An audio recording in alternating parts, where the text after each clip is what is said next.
Dua hal yang menentukan siapa dirimu. Kesabaranmu ketika tidak memiliki apapun, dan sikapmu ketika memiliki segalanya.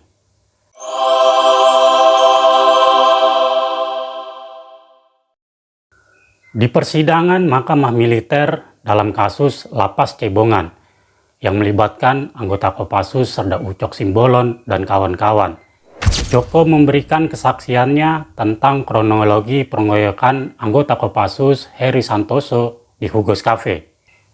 Menurut Joko, si penjaga Hugos Cafe, tanggal 12 Maret 2013 sekitar pukul 2.30 dini hari, Diki CS datang ke Hugos Cafe. Mereka rutin datang 3 kali seminggu ke kafe tersebut. Namun setiap kali mereka datang, tak mau membayar minuman yang mereka pesan dan selalu membuat onar.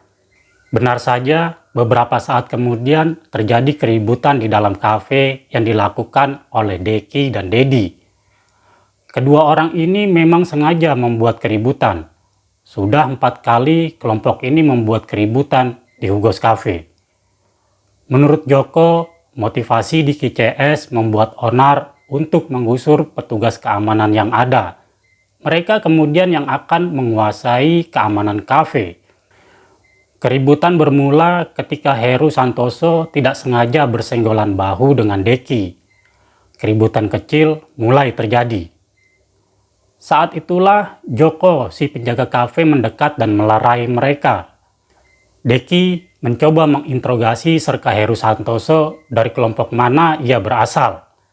Serka Heru Santoso menjawab bahwa ia dari Kopassus. Kemudian disauti oleh Dedi, "Lalu kenapa kalau kamu dari Kopassus? Kalau mau perang, kita perang sekalian." Dedi seakan menantang. Dedi dan Deki memukul kepala Santoso dengan botol minuman keras. Dedi yang membawa badik langsung menikam badiknya ke dada kiri Santoso. Santoso pun seketika limbung ke tanah, ambruk bersimbah noda merah. Tidak berhenti sampai di situ, ketika Heru Santoso sudah tidak berdaya, Deki CS masih terus menganiaya korban dengan menghajar dan menginjak-injak Heru Santoso. Serka Heru Santoso tergeletak tak berdaya, lalu dimasukkan ke dalam taksi dan dibawa ke rumah sakit Bethesda, Yogyakarta. Saat itu pula, menurut saksi, Dedi dengan tangan yang masih berlumuran oli merah Santoso berteriak dengan bangga bahwa ia telah menghabisi orang. Kelompok Deki CS ini pun langsung membubarkan diri. Berselang sehari setelah kejadian di Hugos Cafe, Sriono yang juga mantan anggota Kopassus dianiaya di pasar di daerah Yogyakarta oleh kelompok Marcel. Karena anggotanya telah 2 kali mengalami kekerasan oleh sekelompok preman, Pangdam segera berkoordinasi dengan Kapolda Yogyakarta agar segera membekuk pelaku yang menghabisi Serka Heru Santoso dan yang menganiaya Sertu Sriono. Atas perintah Pangdam, polisi dengan cepat berhasil menangkap para tersangka. Mereka adalah Hendrik Benyamin Angel Saetapi alias Diki, seorang preman yang sebelumnya juga pernah ditangkap atas kasus pembunuhan mahasiswa asal Bali di Hugos Cafe pada tahun 2002 dan kasus pemerkosaan pada tahun 2007. Diki juga pernah tergabung dalam kelompok Hercules. Tersangka selanjutnya Adrianus Chandra Galaja alias Dedi yang berusia 33 tahun. Kemudian Gameliel Yermianto Rohiriu alias Andi berusia 29 tahun. Dan tersangka terakhir adalah Johannes Juan Manbait alias Juan, 38 tahun. Juan adalah seorang anggota Polres Yogyakarta yang pernah terlibat kasus sabu-sabu. Akibat kasus itu, ia dipecat dari kepolisian dan dihukum penjara 2 tahun 8 bulan. Ketika terjadi pengeroyokan di Hugos Cafe, Juan sedang dalam masa bebas bersyarat. Keempat tersangka kemudian ditahan di Mapolda Yogyakarta. Namun secara mendadak mereka dipindahkan ke Lapas Cebongan Sleman. Alasannya, kondisi ruang tahanan di Mapolda Yogyakarta masih dalam proses perbaikan.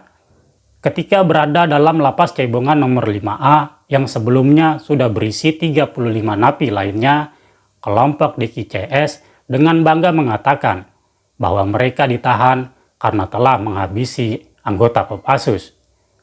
Tanpa mereka sadari, kesombongan mereka itu akan mereka bayar dengan nyawa mereka sendiri.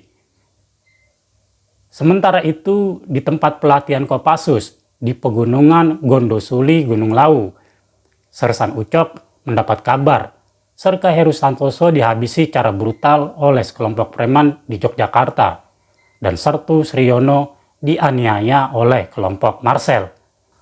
Mendengar kabar Sertu Sriono dianiaya, emosi Serda Ucok langsung mendidih.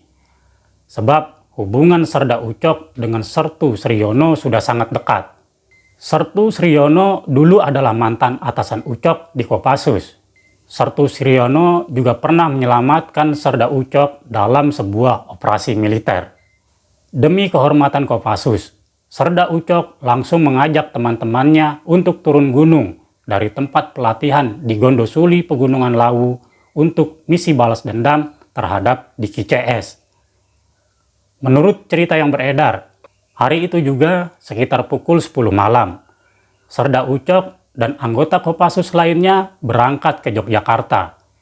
Mereka berputar-putar menggunakan mobil Avanza dan EVV di kawasan Lempuyangan dan Malioboro untuk mencari preman yang telah menghabisi rekan-rekan mereka. Saat bertanya kepada warga sekitar yang biasa menjadi tempat mangkal Diki CS, mereka mendapat informasi bahwa Diki dan kawan-kawan selaku penganiaya Serka Heru Santoso telah ditangkap dan sekarang sedang mendekam di lapas kelas 2B Cebongan, Sleman. Mendengar kabar itu, Serda Ucok dan rekan Kopassus lainnya bergegas menuju lapas Cebongan. Sesampainya di depan lapas, mereka langsung memakai sebo atau penutup wajah. Salah satu dari mereka membagikan senjata AK-47, 2 replika AK-47, dan 1 pucuk pistol yang sebelumnya telah mereka persiapkan.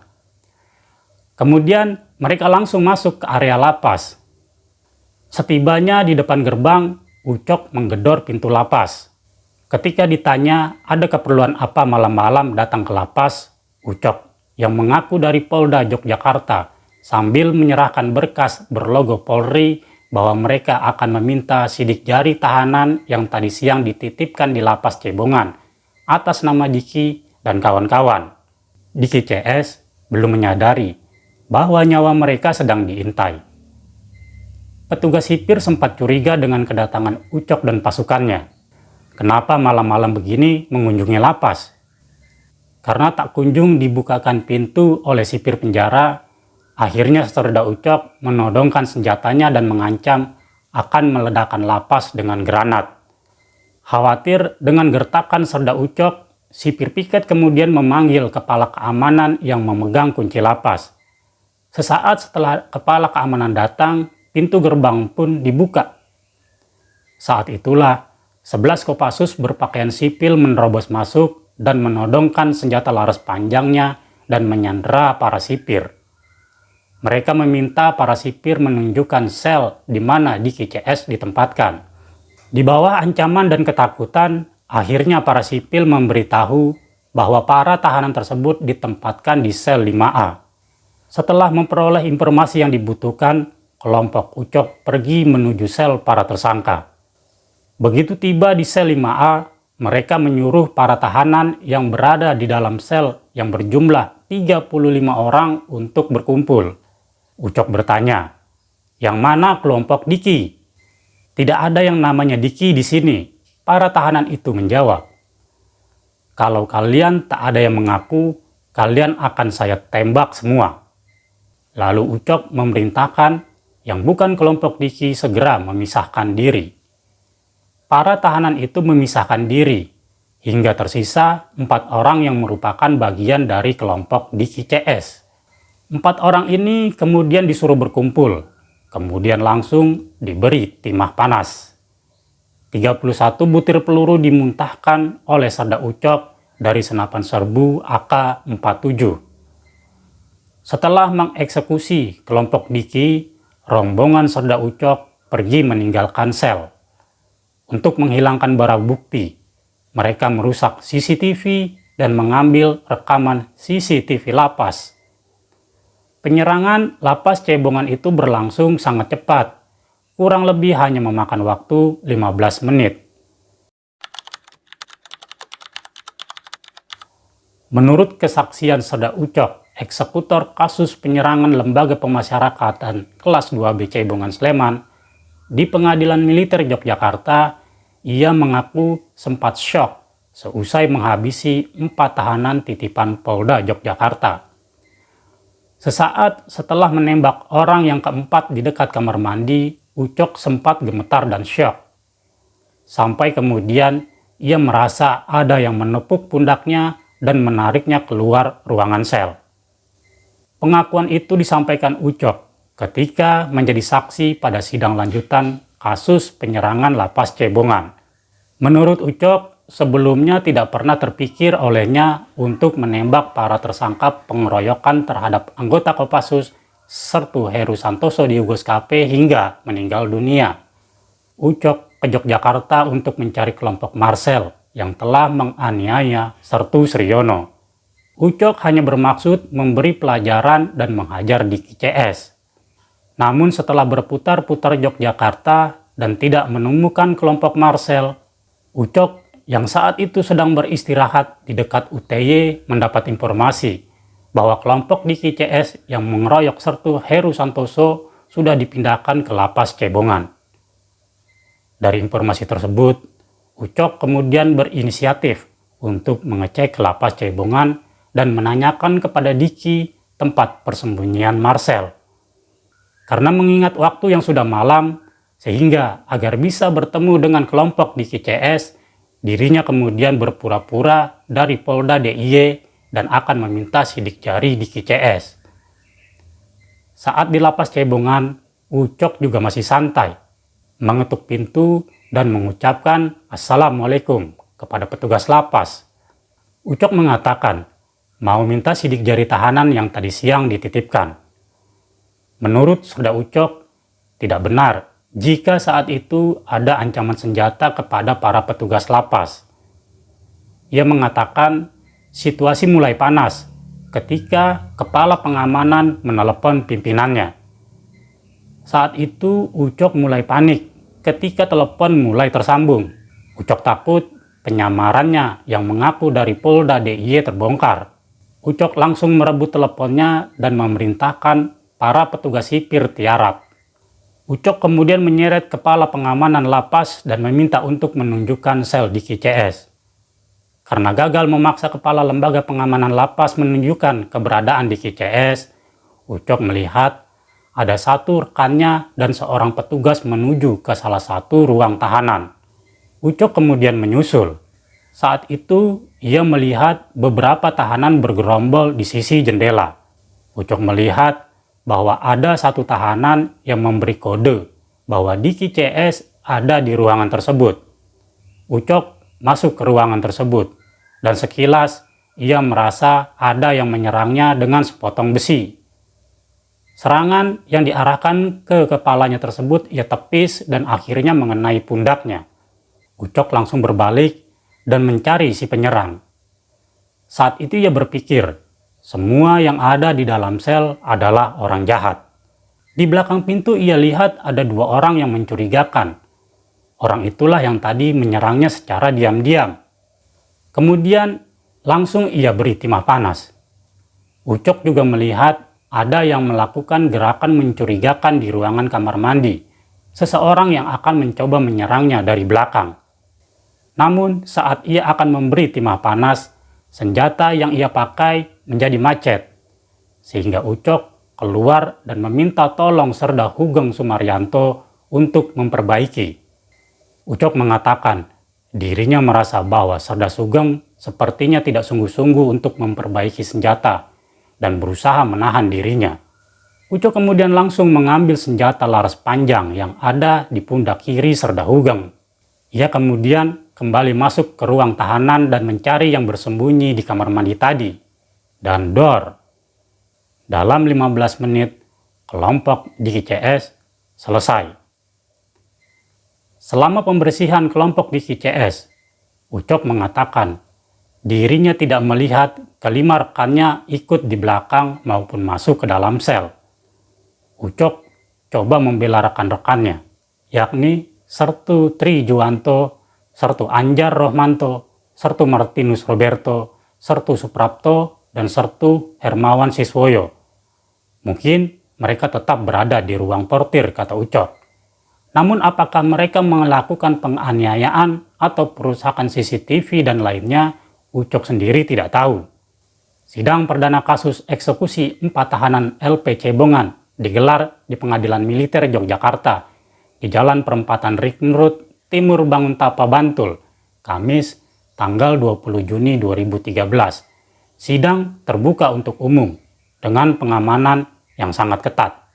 Sidang yang dipimpin majelis hakim yang diketuai Letkol CHK Farida Faizal dengan agenda mendengarkan keterangan saksi ahli yang didatangkan oleh tim penasehat hukum terdakwa, serta satu saksi yang meringankan, yakni Sertu Siriono, yang merupakan teman satu angkatan Serda Ucok, yang sekaligus juga korban pembacokan kelompok Marcel. Komnas HAM pun hadir dalam persidangan, namun kehadiran mereka di tengah persidangan sempat disoraki oleh massa pendukung Kopassus. Pasca kasus LP Cebongan, kota Yogyakarta dipenuhi spanduk dan poster bertema anti-premanisme. Isinya bermacam-macam, mulai dari yang normatif maupun terbuka, berterima kasih kepada Kopassus.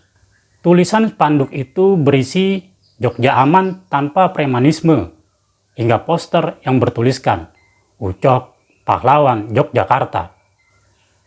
Sebelum kejadian penyerangan ke Lapas Cebongan, Komandan Grup 2 Kopassus Kandang Menjangan sudah memperingatkan anggotanya jangan main hakim sendiri atas kematian rekan-rekan mereka.